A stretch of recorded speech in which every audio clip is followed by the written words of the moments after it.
All right, hopping back to something we talked about right at the beginning with you, and with Van Gundy perhaps souring himself with other owners. We have an audience question from I'm really. Oh, I thought it said Mopey Kanopi, but it's Mopo. I don't know how to say it. Then Mopey Kanopi would have made me a lot happier. How quickly do the Clippers jump on Van Gundy if he is fired at the end of the year? I mean, he goes right on the list with every other veteran coach that's out there. I mean, one thing to remember is that, I think I'm not going to suggest that the next coach is a unilateral decision of Chris Paul, but I do think ownership and management are mindful, management more than ownership, are mindful of the fact that, listen, I mean, this has to be somebody Chris wants to play for. It's not that he gets. So Monty Williams. I mean, I don't. It's going to be somebody that can coexist. And here's the thing about Stan: we all love him, and he would improve the Clippers, particularly defensively.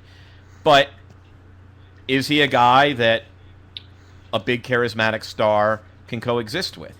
And not through his own failing necessarily, but such is life in the NBA, where players make 7 times what coaches make.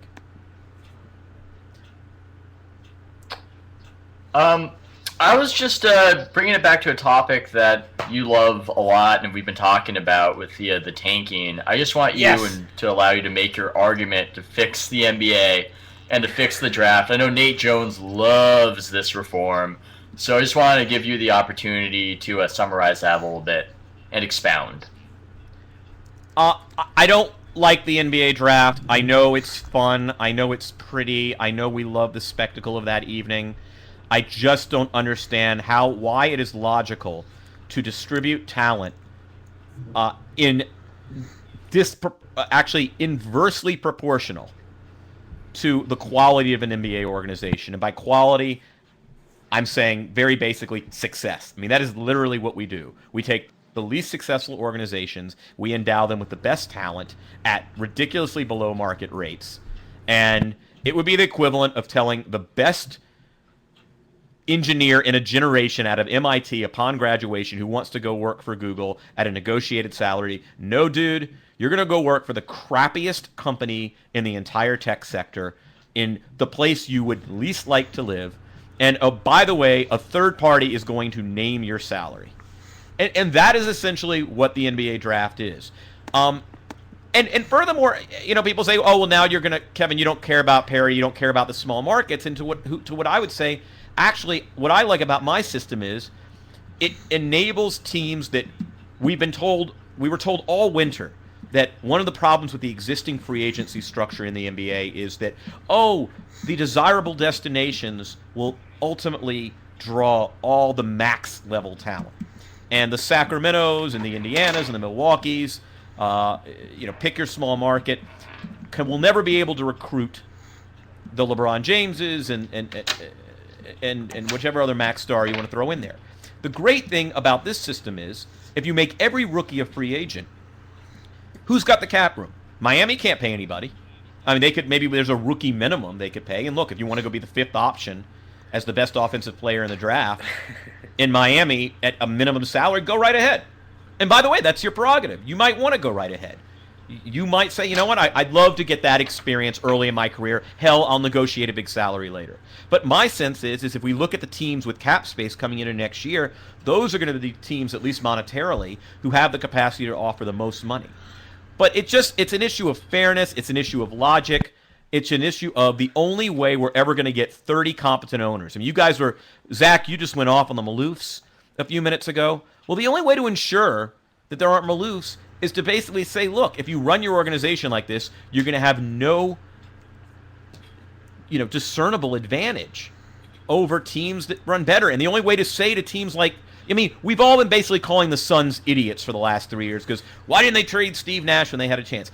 This is the world we live in, where a team gets punished for, keeping a legend, in his, essentially the team where whose jersey he's going to wear into the Hall of Fame.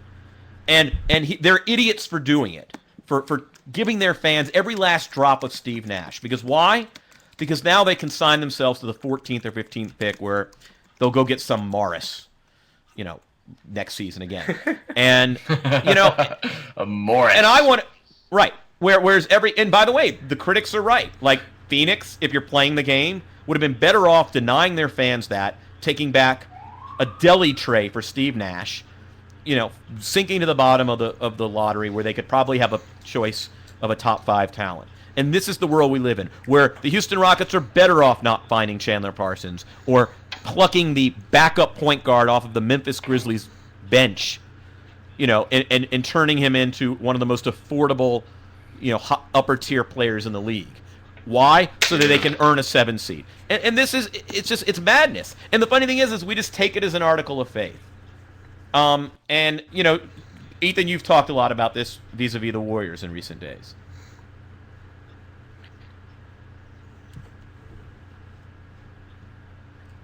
Ethan, would you care to follow? That was a lead. Oh, I didn't hear. Like, I know. It's like I didn't hear that. It's been kind of an issue. My internet's been cutting out a little bit, and I haven't been hearing everything. I guess I would follow what I believe was just said, and I hope I have a grasp on. With that, I like the lottery system, just not the weighted way, because I like that Charlie and the Chocolate Factory element of you could just luck out, and I think that sports fans enjoy that. And while that's not fair, what you're arguing for is a fair dynamic. I kind of like a little bit of crazy luck, and so do people. That's why March Madness is popular, and that's why the NFL playoffs are popular, because they're the most unfair tournaments, and they can surprise us.